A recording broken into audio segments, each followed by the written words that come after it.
Well, welcome to Backstage with Geoffrey Morrissey. I am your host, Geoffrey Morrissey. Even more exciting, I'm backstage at the Sinclair and joined by Jade Bird. Jade, how are you today? I'm very good, yeah, keeping well and healthy. Well, that's what we like to hear, especially in this awful weather, which I feel like someone should apologize for. It's never like this in Boston at this time of year. I know, I literally said to my manager when we got in the car in the morning, because we came down from Vermont for last night's show, and I was like, should I get one of my vinyls out the back and we can scrape off the ice?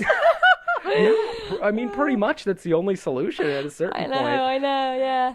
Well, there is some good stuff on those vinyls. I've really been enjoying Lottery and, of course, Something American, the EP. Oh, thank you, yeah. And the fine folks of Austin at South by Southwest, they tended to agree. You had an amazing run at South by.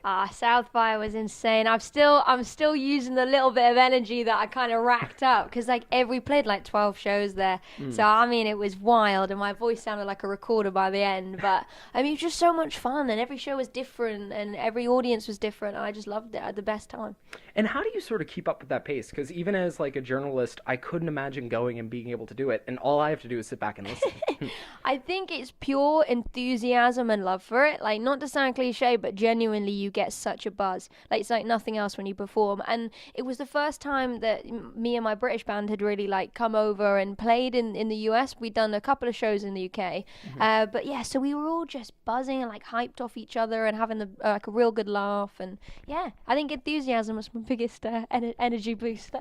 Good. And then, yeah, I mean, talk about a way to gel a band together. 12 shows in 4 days? Something like that? It was closer to 7. Closer to 7, okay, yeah, good. We had about 3 a day for a while, but no, it definitely helped us when we were in terms of playing together. But I went straight up to recording straight after South by to kind of do half of the album we've pretty much got in the bag now. And obviously that was in a different band, but the tracks are growing is what I'm trying to say.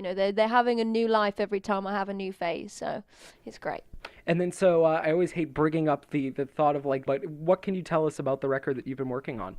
So I've got my concept, which I can't share yet, but Okay. It's basically a culmination of every writing phase. It's going to be 100% written by myself, which I feel in this day and age is a little bit of a rarity. Of course. But I also think therefore you get me kind of on a platter in this piece of work. Do you know what I mean? So there's no real hiding, it's completely me and out there. And there's some upbeat ones that when you come to a live show, I think you'll understand it a bit more. But there's banter in the middle, and then there's really heartbreaking sad songs, and then there's real gritty bluesy kind of attitudey ones. And that's kind of what you're going to get on the album, a bit of everything. That's what we like to hear. And I was reading an interview that you did, and it was one of my favorite quotes. Right now, I feel like I'm the only thing on New Music Friday with real drums, and that's an interesting concept, which it is. And you just sort of hinted at that with you're writing everything yourself. So how important is that to you? Sort of that everything is sort of natural, I guess would be the best way to say it. It's all you. Is that something that you've really sort of been protective of from the start? Yeah, it's fundamental. I think nowadays, I love different kinds of music. I like to pride myself on having an eclectic taste and not being too stuck in the past. Although I love, the old music. Aretha Franklin's Live at the Fillmore West is my go-to at the minute. But yeah, so I think writing for me is a way of just making it my own, and when people come and see me or buy into my work, I'm you really are just getting Jade Bird, so to speak, and there's no you're not kind of cutting that through a line. Does that make sense? It's not you're going through 9 writers to get to what I'm trying to say. It's a bit more direct, so it's fundamental for my project, 100%. And it was interesting. I was watching the Coachella Beyonce set too, which wow. And wow, but then you step back and you think there are a literal 100 people on that stage, which is just such an interesting concept. She's the exception for me, because Yes. I was watching it and I was imagine being a female pop star watching any artist watching that, but a female pop star watching that, you got to up your game and up it again. She's the way she sings and dances. Anyway, don't get me on Beyonce. No. I'm the same way. I'm just whoo, girl. Yeah, she's amazing. That tour with Jay-Z is on my list for this summer. I know. Sure. It's exciting, that, yeah. And then Something American. I love the EP. I love the name of that in general. Thank you. You were just in the heart of Austin. So when you think quintessential American, what's the first thing that comes to your mind? Maybe other than Beyonce and Austin. Quintessential American would probably be maybe food. I'm struggling there. It's I was okay, like, don't I'm worry. like, maybe I have a smart answer, but I'm just gonna go food because I love food.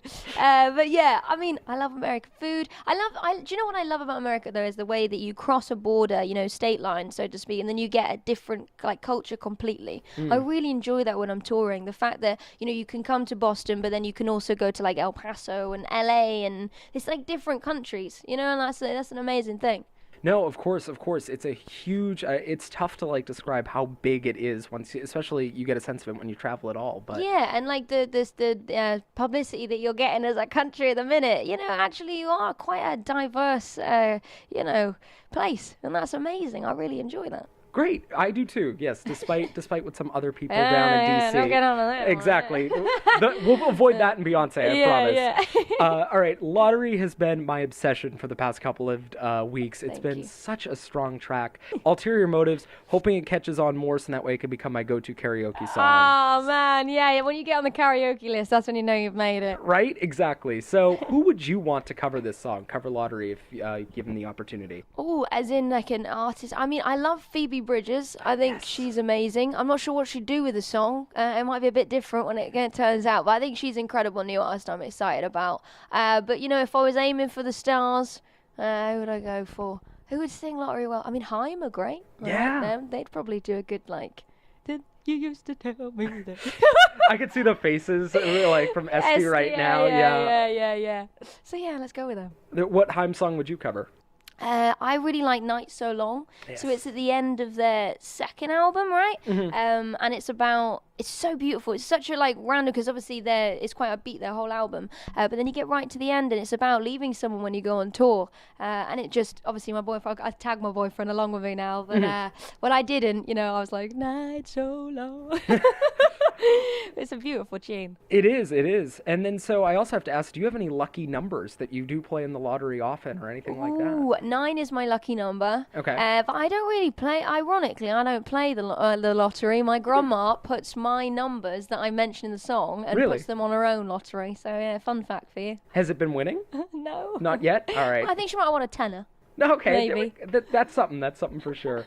And then so one of the things that I find so interesting of things coming out of the UK music scene at least, it seems like there's a real investment in young talent. Declan McKenna is about to skyrocket here. I know that it's, you know, already kind of happened there.